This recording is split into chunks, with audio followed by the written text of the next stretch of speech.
Can you tell me, what are you currently reading?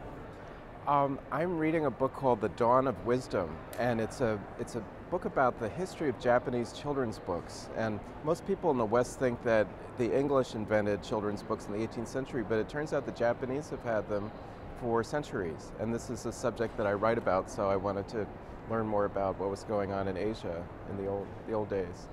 What's the one book that you've read that you wish that you had written?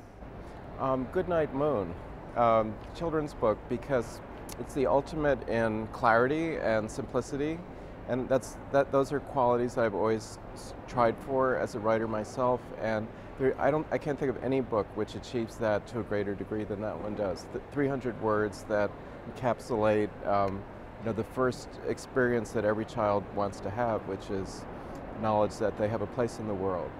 I think of writers as like archers, and there's certain writers who hit the bullseye by choosing the word that expresses what they mean to say better than any other word possibly could.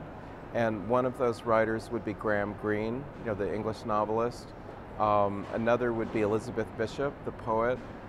Along with that, a sort of a desire to say things in the clearest possible way. Writers who remember that writing is really communication. Whereas there are a lot of writers who are about embellishment and sort of showing off.